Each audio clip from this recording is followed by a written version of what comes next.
Welcome to Beardy, Bruce Lee Central. What does it take for a real knockout puncher to get the job done?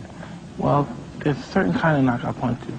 There's something, being a big man really doesn't matter. It has no significance in knocking out someone. The main point is the quickness and what you throw the punches and that leverage is what you have in the shoulder snap. And the object of really knocking out an individual is throwing a punch where he can't see. Bruce Lee would be no match for me. Michael J. White. Man, I wish Bruce Lee was alive so he could kick your ass. Mike Tyson knows what he's talking about. The former heavyweight champion of the world, one of the most badass people on the planet. He is actually conveying Bruce Lee's philosophy here. It's all about speed, correct punches, etc., while Michael J. White is basing everything on weight. What a buffoon. I think we've proven once and for all now that Michael J. White doesn't know what he's talking about. Mike Tyson does know. Eat that. What Mike think was best between Bruce and Chuck? People are not going to like it, but I got to be truthful. That's all we want. Okay. There's all these different categories. When people say martial arts, it's a broad-ass category. Bruce Lee is the best martial artist who I've ever heard of, who's ever lived. Yeah. Because of his philosophies, his lifestyle, his commitment, and what he did to the martial arts. There's nobody's gonna top him. And look, I can't say Bruce Lee is a fighter because he's never made a living as a fighter, and he really never fought anybody who was a contender. Yes. Although he's the greatest martial artist that ever lived. I'm not gonna say he's the best fighter who ever lived. That would be erroneous. Yes. So I just gotta put it in that situation. Yeah. Chuck Norris was a fighter. He did point system. He had great timing. He was a very smart fighter. Tyson, it's punches in bunches. Did you have a favorite combination during your career? And still during your career, is there a favorite combination? Yeah, the right hand, boom, boom, left hook to the head. Right hand, boom, boom. Yeah. I took that well. It's right.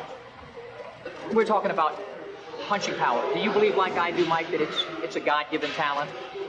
Yeah, I do. Cuss always told me that as well. He did. That punchers are born, not created. Yeah, because the punches have so many diverse looks. You look at a guy that's just 100 pounds and he could kill you. And you look at a guy that's 250 pounds and he can't hurt you a little. Right. Look at a guy like Tommy Hearn. Tommy Hearn's at 160 pounds to knock out a heavyweight. He has punched tremendous. Yeah. There's never been a man his weight that punches as hard as Tommy Hearn. With Tommy, it was about leverage, I think. Oh, it's about dynamite. Bruce Lee had an awesome philosophy about life, and he blew me away. Bruce Lee's a killer. You hurt your man, you do as much damage as you can, and you get out. You know what I mean? Without being hurt. Less damage on yourself as possible. I used to have so much respect for his philosophy. His philosophy is like the ultimate warrior philosophy. Life is like water. Fighting is like water. You have to adapt. Wow, this is deep. Bruce Lee gets me deep when I talk about Bruce Lee. 149 pounds. You had 6 more pounds that you could have taken, but you elected not to. Why come in at this weight? Because particularly when you know he's going to be 170 tomorrow night. Weight doesn't win fights. Fighting wins fights. No, I enjoyed working with John Saxon. Yeah. John Saxon's a great actor. I was very fortunate to have, in my opinion, the greatest martial artist ever lived. Yeah. Bruce Lee. I'll talk to you about that later. Probably have questions for me on that. But in my opinion, I'll tell you right now, I've fought the best. I trained with the best. I know great martial artists, and there's never been anybody, in my opinion, like Bruce Lee. Bruce Lee was unbelievable. Absolutely unbelievable, guys. You don't know how great this guy was. People don't really know. I'm talking about martial artists, right? Guy who knew his stuff. This guy was. There's stories I know about Bruce Lee that I don't even share because I have respect for the people, other people in martial arts, and it's not necessary for me to name names. I know who Bruce Lee sparred with. Yeah. I know.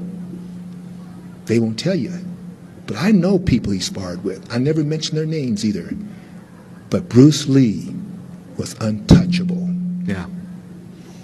Is it in the book? Is it in your book? No, I don't. Come on, man. I don't mention. I mention this, but I never tell the names. Can I get everybody to swear to secrecy? Can you say one name? No. Can you mix them up? Can you have a jumble of a name? I have too much. I have too much respect. Can I guess? No, you probably could. Yeah, I guess. probably could. Because sure I know a lot yes, of people but he sparred I with wouldn't as well. confirm it. Yeah, there you go. That's fair enough. But You're a good man. I just have too much respect for other guys. Yeah. In martial arts. I have to say, you know, being confident in myself, that I feel I would have done very well in the MMA arena because of my judo training. I was a black belt in judo, and plus I had multiple black belts in karate, taekwondo, you know, tang soo do, and so forth. And plus I studied jiu-jitsu with Jean LaBelle back in the early 60s and 70s. And so I felt I was pretty well rounded, and I really credit that for the success I had in the ring of my competitive days. And so I felt I would have done well, and I think Bruce would have too. You know, he was a fanatical trainer. When he and I'd work out, we'd work out for 3 or 4 hours in his backyard in Culver City, California.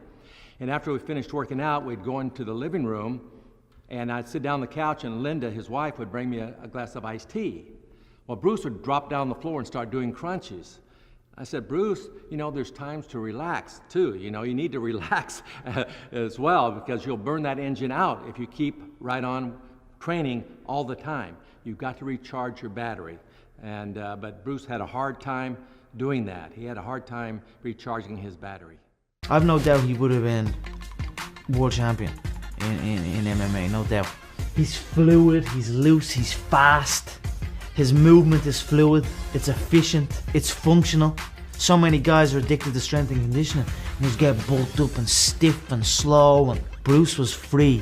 His body was nimble. You ask any fighter out there growing up who their inspiration was, everybody says Bruce Lee. You know, it just makes you feel powerless because no one's going to be like Bruce Lee. I mean, the things us martial arts draw from today, he came up with a lot of that stuff. Like, where do you come up with this stuff?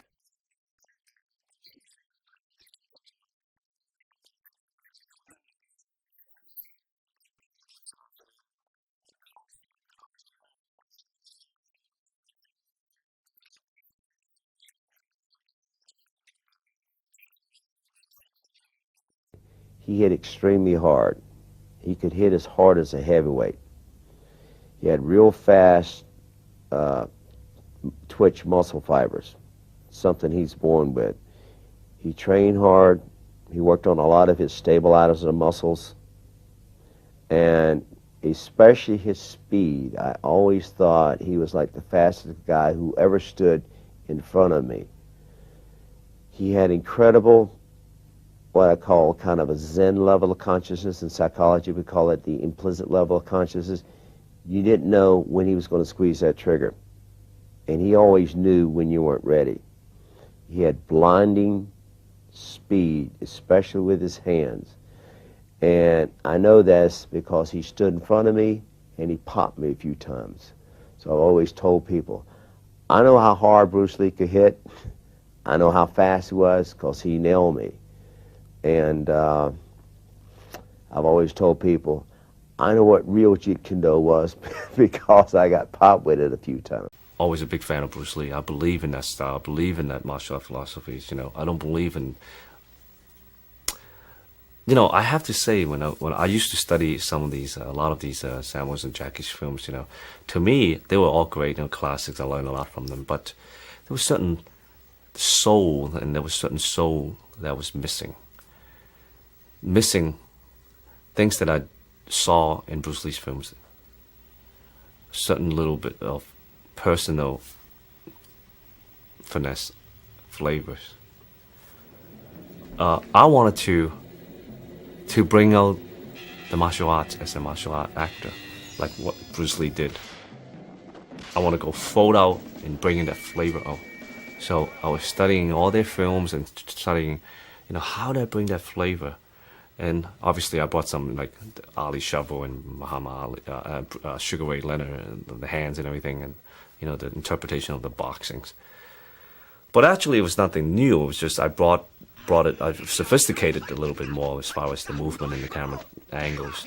But if you look back to Bruce Lee's time, Bruce Lee was hip. You know, he had the soul when he moved. He wasn't just bump, bump, block, punch. He was like, you know, moving, a little bit fake and a little bit here.